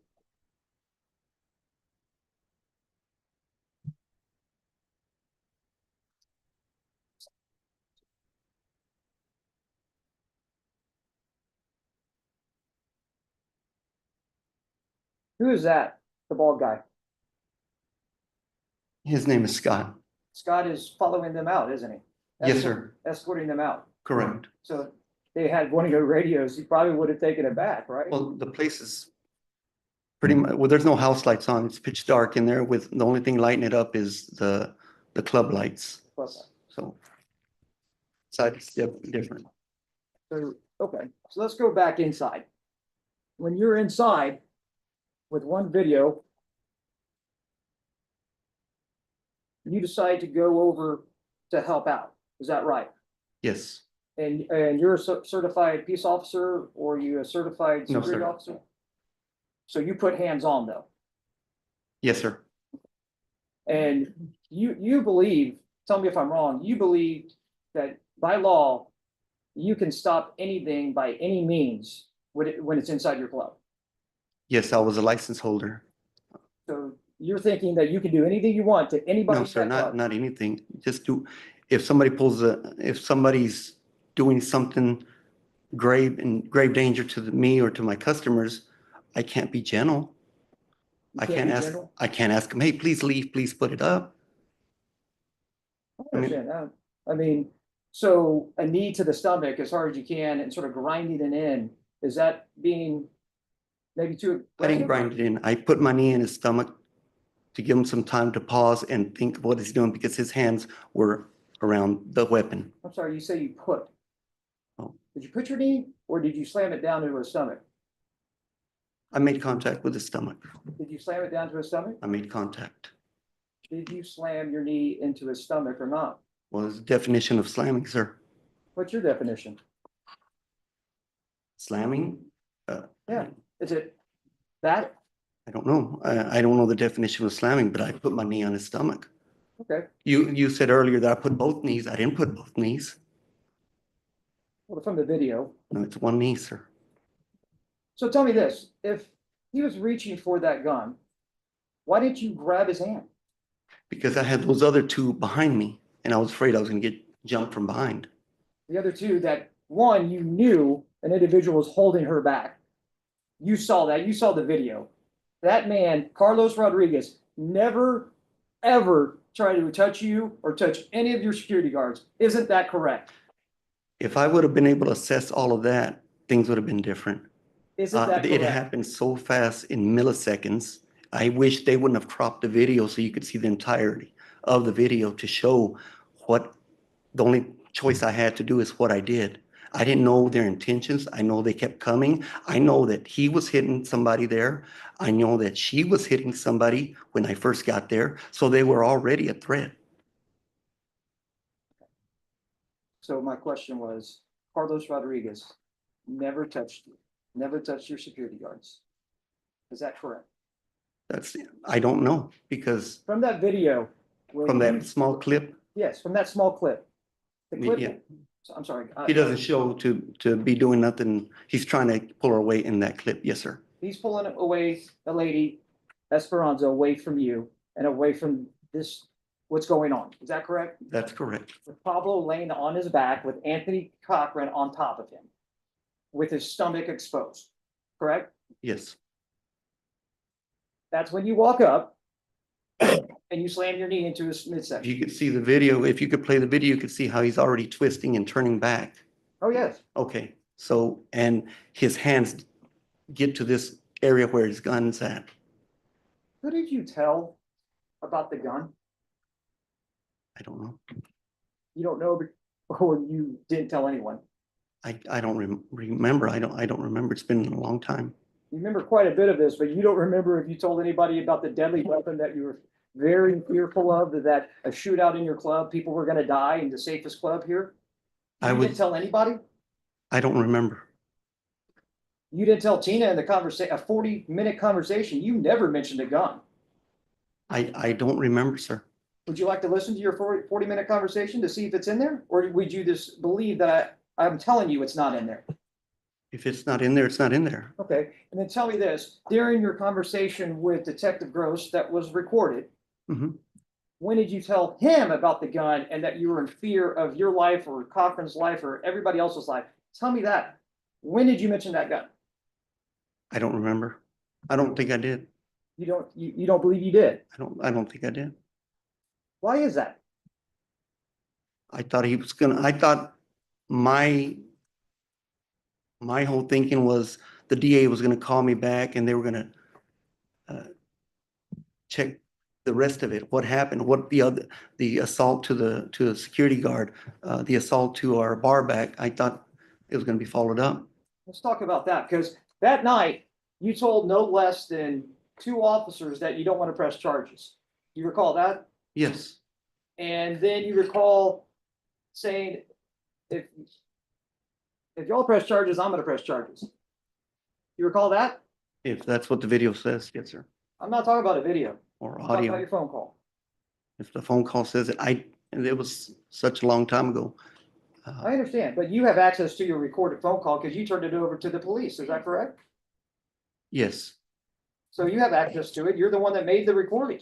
okay, yes, sir. So you've listened to it up until this trial, did you? No, actually, I had not been listening to it. Okay, well, But- let's talk about that. Let's talk about the cap incident or the incident where you talk about Pablo grabbing you and shaking you that you just on direct you talked about. Who did you tell that to? Other than today? I don't think I told anybody about it. No one. I don't think so. You didn't tell Tina that. I don't remember. I might have told Tina. might- If anybody, I would have told her. Actually, don't you recall talking about a cap? You talked about like that Pablo had turned his baseball cap backwards. No, he grabbed, I had a cap and he grabbed my cap. Okay, well, if I'm telling you in your phone conversation, and I can let you listen to it if you like, that you speak about that, you tell Tina, your husband turned his cap back 3 times. I told him to turn it back around. He knew that we don't allow that in here. Mhm. So you do recall that? No, I don't, but if it's in the recording, then that's what I said. And you do talk about Pablo quite a bit, that he'd been there, that y'all are family to me. Yes, sir. I love y'all. I hug you. I tell him I love him. You talked about this through the whole conversation with Tina, Yes, sir. right? And that's that 101. I mean, and I'm not denying the fact that that's your job really. Because Yes, sir. you're a bar owner, you got to be friends with everybody, right? Yes, sir. I understand that. But you're telling her the next day that you're friends, that you're like your family to me, I care for you, things like that. Is that right? Yes, I treat everybody the same. I take care of my community. And then you also talked to her about the video. It says you told her the video shows you making contact, Tina, with my security. Yeah. What video is that? I don't know. Okay, well, I- well, I mean, talk about it once, and then you say the video shows you put hands on the security guard. She answers no. That video. I had not reviewed the cameras. What I was told from my staff that she put hands on them first, and I was going to refer to my videos and look for it. Well, I can show it. I can play it for you if you like, and outside the presence of the jury here, but you know less than 3 times. Tell her the video shows you made contact with him. You said it 3 times. Right. To Tina. So why would you tell her that if you've never seen the videos? Because I believe my staff. And this was a few days later. We're off Mondays. We're off Sundays. We're off Mondays. So during the week, we need to go research that video. So the next day you're talking to Tina and you're recording the conversation. Yes, sir. Tell me this, why were you recording the conversation? For this reason. For this reason? Yeah. So this is something that you would review before you came into court today, No, I right? just wanted to have proof that I'm not lying, and if she was lying, then it would be told. You realize that Tina asked you 3 different times to see the video? Yes. What If did you that's tell what her? if that's what it says. What did you tell her? I don't remember. You told her, no, I can't show it to you. I'm gonna give it to the DA. I'm gonna give it to the police. Did you give this video that you were talking about to the police? We never found that video. Never found that video. No, sir. The one that you're telling her that you watched. Yes, because that's what my staff had told me that, so I was hoping it was on video camera. As you can see, it's very hazy on the one camera that we do have. Very hazy. I mean, it's not even actually the real video. It's a cell phone video, right? The cell phone Oh, video. yeah, of the video. recording of the video. Yes, sir. Now, you talk about it's several times in this conversation you have in there. You like using the word de-escalate, right? Yes, sir. And she asked you, can I see the video? You're like, no, I'm going to give it to the detective. And then you tell her, I got to protect, I told you I got to control it. I figured it out, and then I'll de-escalate this situation. You recall talking about that? If it's in the recording, then that's what I said. I don't know for verbatim of what I said. And you had told her, I asked you to stay away from the cops. And you were talking to the police that night. I don't You recall remember. that? I don't recall. If it's on the, like I said, if it's on the recording, that's what I said. You also talk about your security guard, how he was bruised all over his body. Okay. Right? This is the next day. Okay. Bruised all over his body. You saw the pictures, right? Yes, sir. He's bruised all over his body? I believe those pictures were taken that same night. Okay. And then also you say he was brutalized. I mean, that's a strong word. What do you define as brutalized? Well, if there's 4 people hitting on one person and a lady hitting on one person, I call that brutalized. Hitting on one person. Yes. Hitting. If they were attacking him, to me, that's brutal. Attacking. Yeah, it's attacking. You've seen these pictures, right, that are in of him? Yes, sir. And he was attacked and brutalized? Yes, sir. That?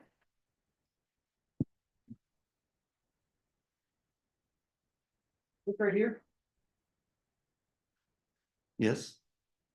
I mean, have you seen the video, I mean, have you seen the pictures of what you caused? Oh, I've seen them. Yes, yes, I've seen them. Which one's brutalized? Both are. Both are? Yes. Both of these? You have four guys and a lady attacking a gentleman and you don't call that brutalized? I call that brutal. Okay. One-on-one, it's different. You don't think what you did by kneeing him in the stomach and tearing his intestines isn't brutal? Well, if the whole video would show everything, if we had the whole video, if some people call it brutal, we stopped a tragedy. I stopped a tragedy from happening.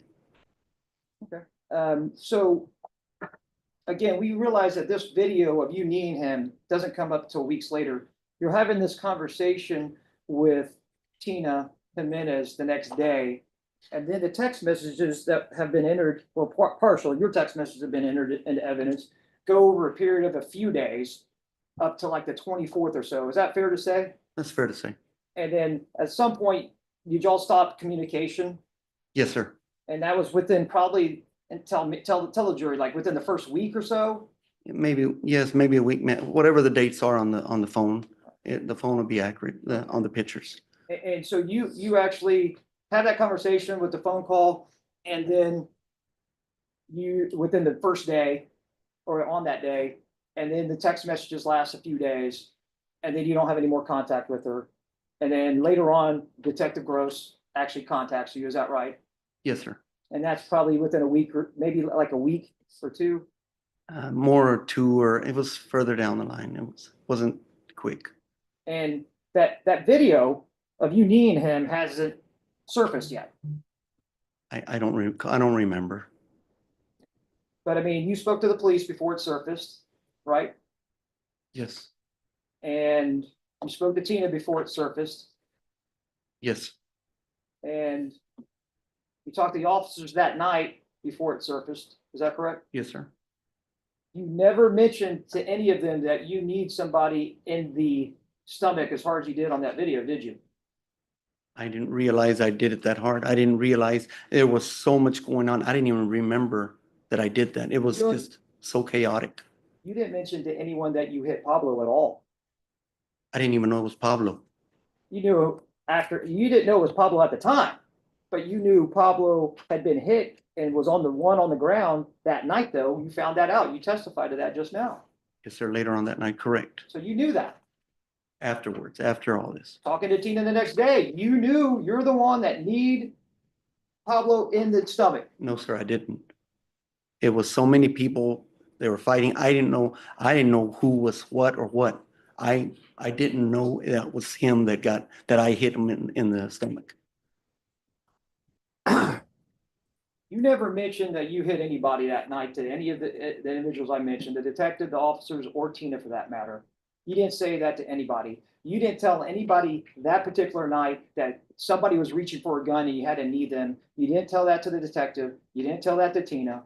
But then all of a sudden, when this video arrives, then tell me this, is that when you change your story? I never changed my story, sir. Well, you left a large portion of the night out. No, the detective left a large portion. He didn't do his work on what needed to be done on the case. You got this video. Okay. He didn't get the rest of the story. Who defended me? Did the state defend me? It was one-sided. They saw me put the knee, that small video. It looks bad. I will say that. Really bad, right? Yes, I'm sorry. I injured somebody that was committing a felony. I'm sorry. He's committed a felony. He's assaulting a security guard, and through Texas, that is a state felony. So real quick, but y'all didn't want to press charges and y'all chose not to press charges. Is that correct?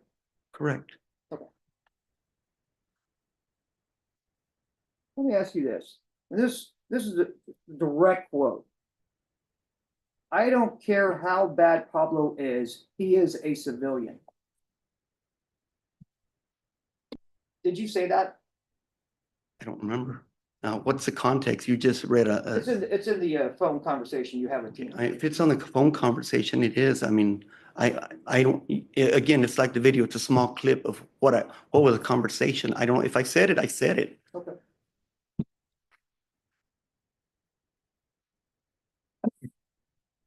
body cams. Yes, sir. Your security guards have body cams. Uh, They have to buy their own body cams, so some of them can't afford them. Where are they? Where are those body cams from that night? I don't know. You don't know. I don't know if Anthony was wearing one. I don't. I know Scott had one, but he wasn't even inside. Let me ask you this. Out of all those body cams that maybe or maybe not there, how many were turned over to the police? I don't know. Were there any? I don't know. Did you turn over any body cams to the police? No.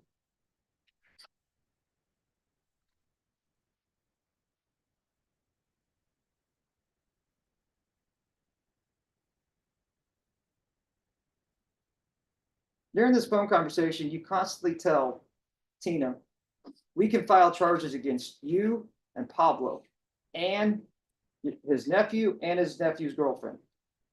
Felony charges. Do you remember constantly telling her that?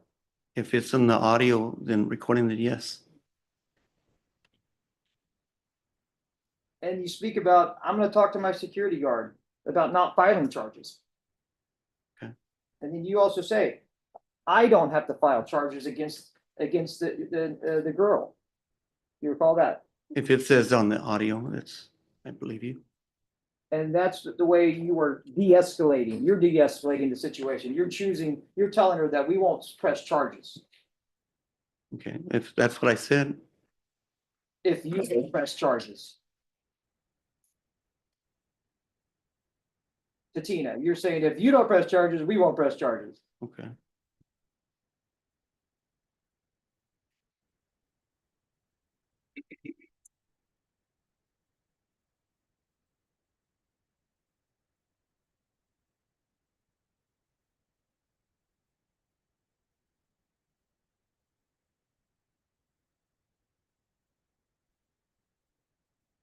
You were talking to Tina about telling them, y'all are good people. I like y'all. Yes, sir. And Pablo might have been a little drunk, but he wasn't plastered. Right, He was having a good time, correct, a very, very good time. correct. And in fact, he was giggling when he had spoken to you at one point. Yeah, he had,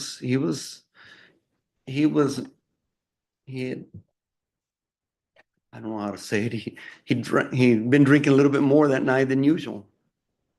But not out of control. No, I mean, not out of control, no, sir. In fact, you mentioned that, not out of control. You tell her that. Okay.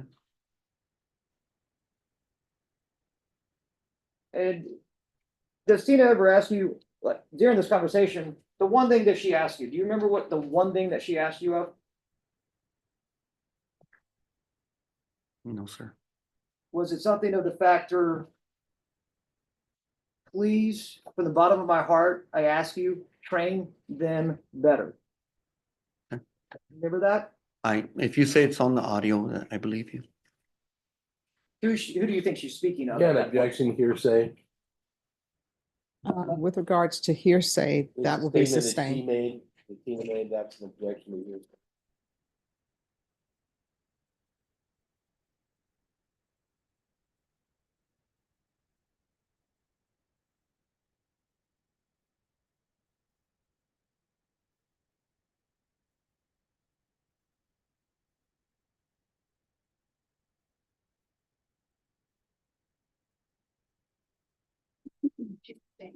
Oh, Oh, sorry. I'm so I sorry. apologize, Jess. I apologize. I did not hear that. My hearing, I apologize. Do Thank you you, recall Cindy. telling Tina? I didn't know what happened when I saw you outside. Do you remember that? I don't remember. If it's on the audio, then that's what I said. And he told her that then you went to the police officer. And that you didn't like that, right? If it's on the audio, yes, sir. Now, I'm gonna ask you, did you state this statement to her? I have a legal right to do whatever means it takes to de-escalate.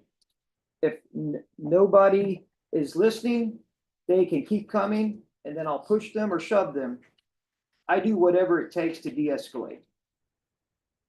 That's, I mean, yes, that's what I will do. Do you believe you can do whatever you want? No, no, it's not whatever. It's, if somebody, let me start from the basics. If we don't like their attitude, we ban them. If you're raising a baseball cap around, then we escort you out. We don't, I mean, it's just, it's broad, whatever means, it depends on the situation. You also state, the law states that I do whatever means it takes to de-escalate. If you don't like it, that's the law. The law is the law. I believe that's in the penal code or somewhere. I have to Sorry, they want to. do whatever means necessary. I think it says force or do whatever means necessary, something like that. But from the video that we saw earlier about you kneeing Pablo in the stomach, that is any means necessary. He, first of all, I didn't know it was Pablo. The gentleman was assaulting a security guard, a licensed security guard. If that would have been a police officer and he was assaulting the police officer, you would have been looking at this totally different. I Okay. had to stop it. Speaking of that, of what you're just mentioning right there. Since you brought that up. If a police officer would have done what you did, what do you think would have happened to them? Objection calls for speculation. Sustained.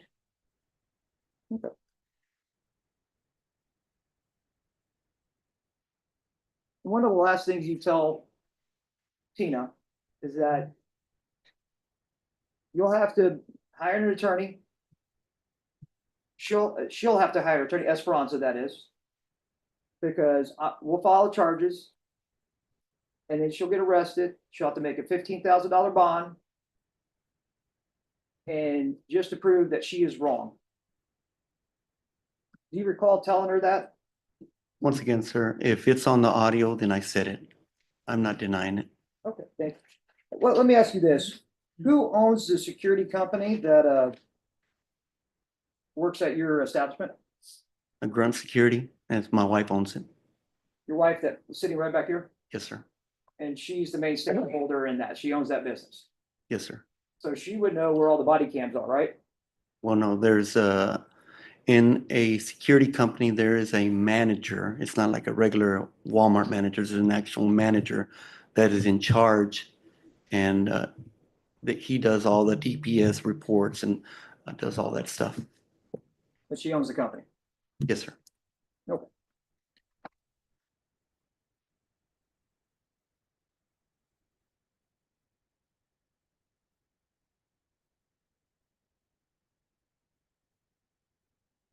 You speak about this GPS. Who lived in the duplex? I have no idea. You didn't look it up online or anything like that? No, sir. I was So- hoping the authorities would do their job. Out in Nixon, I'm assuming you're meeting the people in Nixon. Right. Yes. Well, we also the detective here in San Antonio. I mean, And who owns this tire shop? I have no Who idea. works at this tire shop? I don't know, but they, that's where it went from our club to that tire shop on 1604 and I-10 on the east side of San Antonio. So you really don't know who works at the tire shop, who owns the tire shop. I mean, if it stopped anywhere else, was it a house next to the tire shop? You have no clue, do you? Well, there's no houses next to that tire shop. And we went and drove the locations so we could call the authorities. And we just I followed up with the GPS, and it took us to Nixon. And out in Nixon, you have no idea who lives in the duplex. You have no idea. I mean, it's pure conjecture on your part, just guess, right? Of who lives there. I had no clue who lives there. I was following the radio. The radio was telling me where to go. And you speak about compensation, that she's asking for compensation. In this phone conversation or any of these text messages, since those are the last times you actually spoke with Tina, when did she ask you for compensation at all? I don't remember. Because she doesn't. If it's in the audio recordings and it's there, Yeah. I don't remember.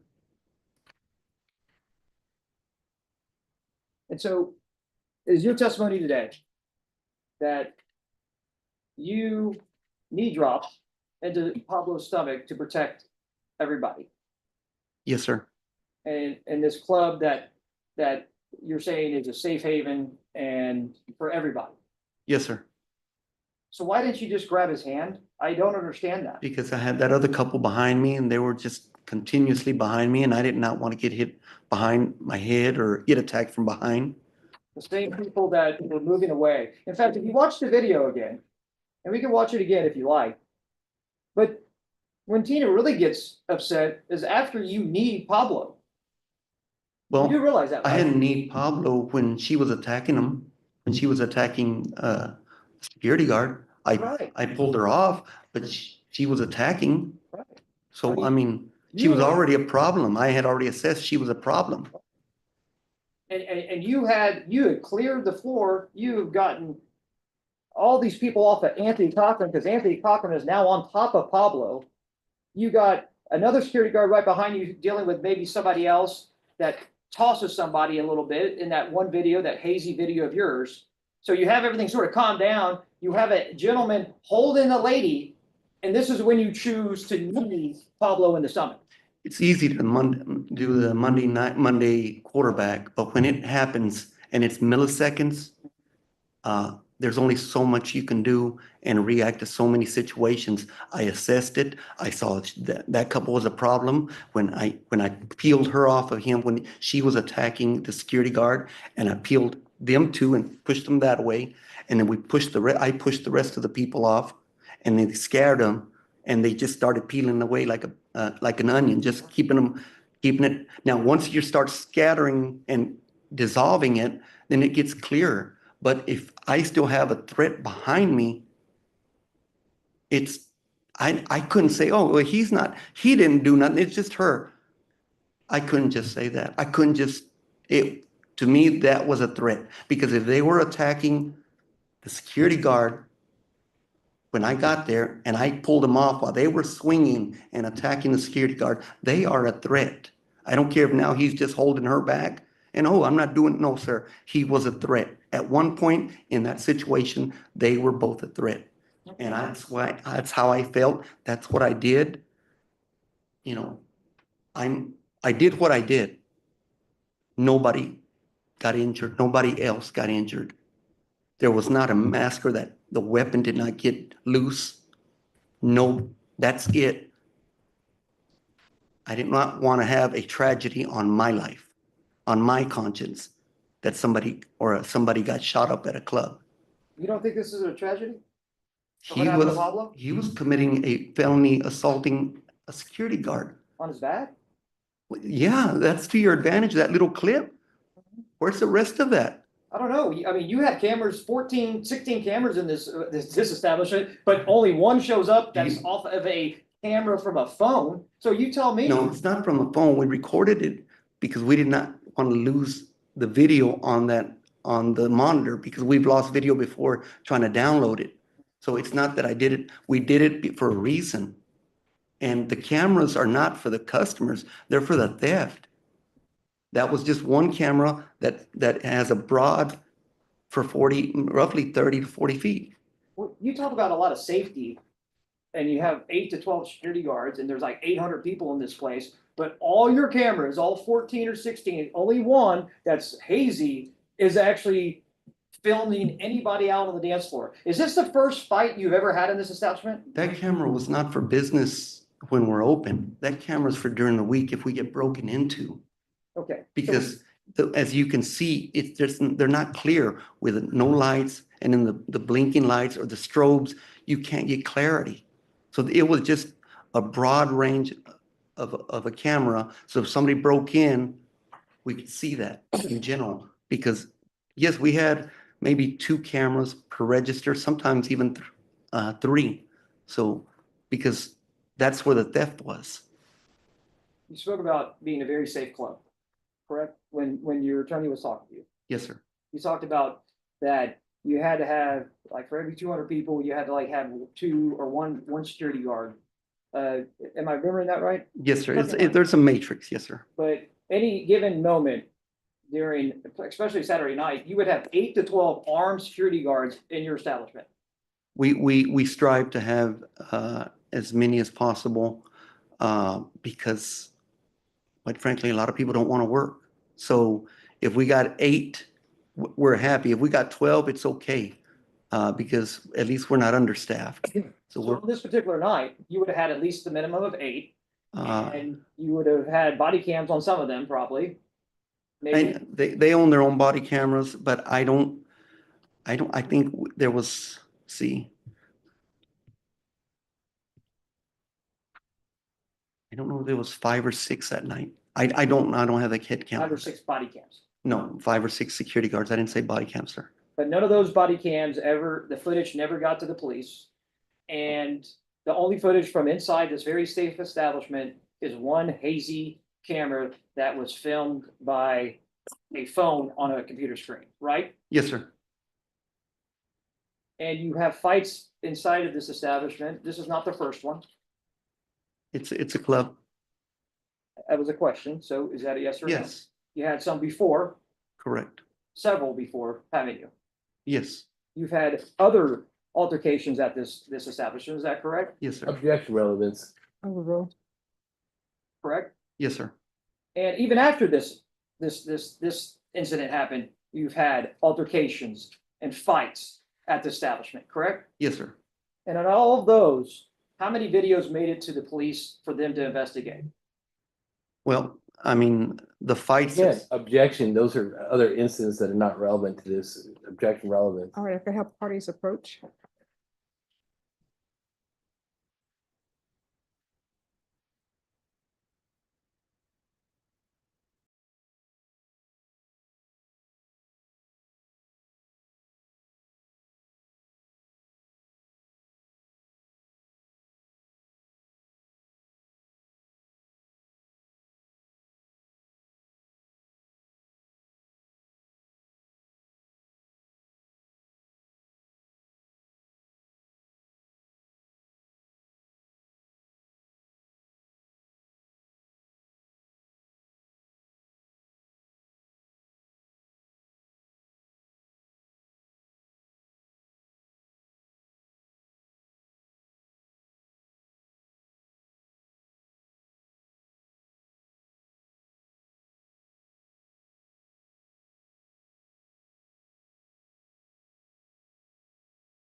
And there've been previous instances here at your location where firearms were involved.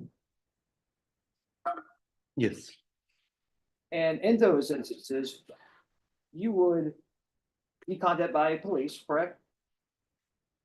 we would be contacted or You- we would. You're the owner, Yes, sir. and if, especially if you're at the location when it happens, right? Yes, And then you would turn over video or anything else to the police, right? well, if it's available, yes, sir. You would turn over videos from inside? Again, objection relevance to other instances. All right, that will be overruled. You would turn over video from inside, right? Whatever would be available. Several videos from it. I mean, anything that was filmed, right? If whatever incident, if it was filmed on that camera, but not all the cameras on the registers or because the cameras are aimed down to the register. They're not to the customers. They're aimed down to see the transaction. Any video from the outside, right? Yes, sir. And also body worn cam that was held by your security guards, right? Well, not all of them have them, so whatever would be available. So whatever was available, anybody that had one, you would turn that over, right? Well, as long as, I mean, if that was requested. Right. So that, anything pertinent to say some incident before, especially with weapons or anything involved, you would turn all that over. Yes, sir. But in this incident, you did not. This had a gun involved in it, didn't it? We turned over right there where it's not a clear camera footage. Body worn cams. I don't know who had them. I don't know. That was the detective's job to find out. I don't know who had them. If they had a body camera, if Scott had a body camera, if he was outside, if that was irrelevant, then I mean, I don't know who had a body camera. the gentleman that was with me, he was the door guy. He's not gonna have body camera.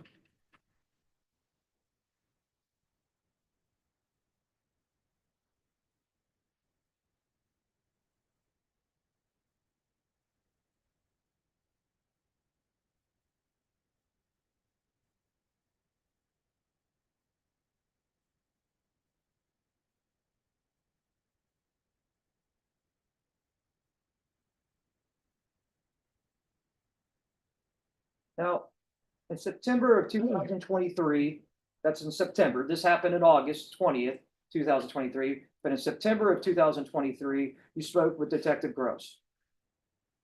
Whatever the date is, yes, sir. Yeah, in September, to be fair.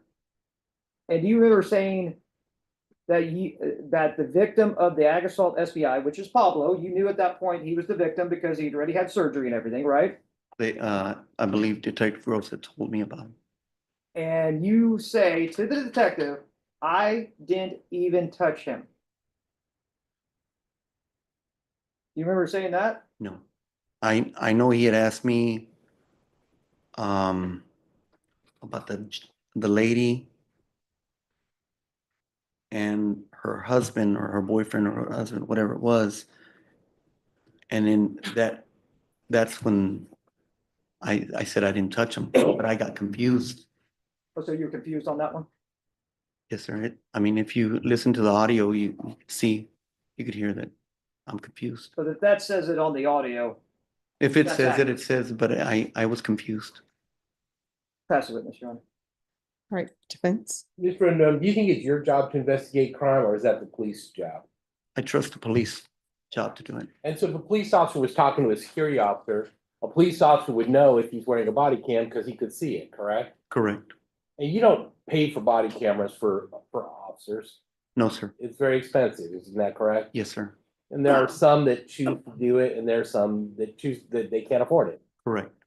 And the ones that have it, often they keep possession of the video on top of the camera, right? Is Yes, that sir. Correct. So you don't even have that in your possession. Correct. The camera is actually in possession of the security officer. Yes, sir. But you would know that if a police officer was standing in front of somebody, when you see the ones that do have security cameras, you can tell that they have one on, correct? Yes, sir. Because it's usually mounted on their chest. Correct. And there's a video in this case, and we could see, and the jury could see, and you could see, if we went back and watched that video, whether Anthony Cochran had a body camera, right? Correct. But you don't remember now whether he did or did not. I do not. All these videos that we're watching of the door, of the dance floor and everything, who gave those to the police? We did. You gave them to the police. Yes, sir. And when the detective called, you tried to talk to him and you tried to answer his questions, isn't that right? Correct. Yes, sir. And the police never served a subpoena on your establishment to get the videos. No, sir. You handed over any video that you had that showed anything related to this, is that correct? That's correct. And that was primarily the camera that was on the dance floor and the camera at the door. Yes, sir. Because the ones that were facing the cash registers, you didn't provide those. Correct. But if the police really wanted them, they could come into your place with a subpoena or a search warrant and take all the cameras. Yes, sir. They could come out and take all your equipment away. Yes, sir. But everything that we're watching is things that you provided them. Why did you provide it to them? I had nothing to hide. And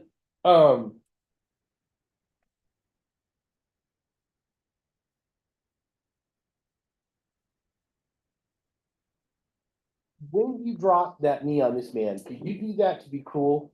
to No, him? sir. Was it your desire to hurt him in any way? No, sir. Did you believe that when you did that, that you were gonna cause any kind of injury that was serious like this? No, sir. What did you think was gonna happen?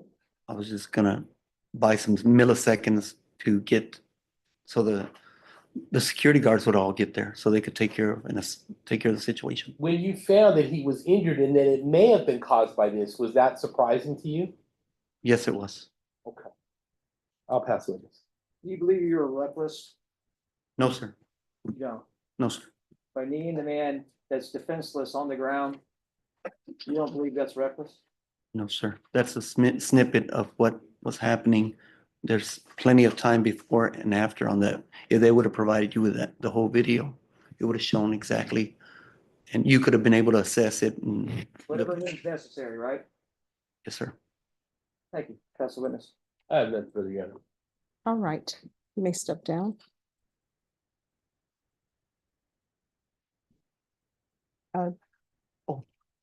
Defense, call your next witness. Your Honor, at this time, the defense will rest.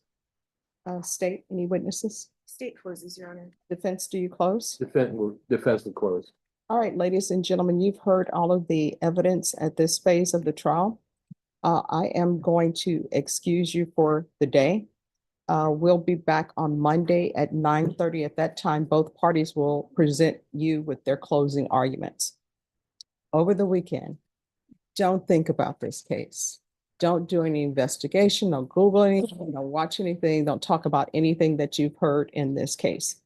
Now, what I can tell you is on Monday, the same number of jurors that were called up, previously, they will all be here. So in order to make sure that you have a parking space, because everyone, I wouldn't say everyone, but a majority of the people who work in these buildings park at that garage, it'll probably be best for you to get here no later than 8:30.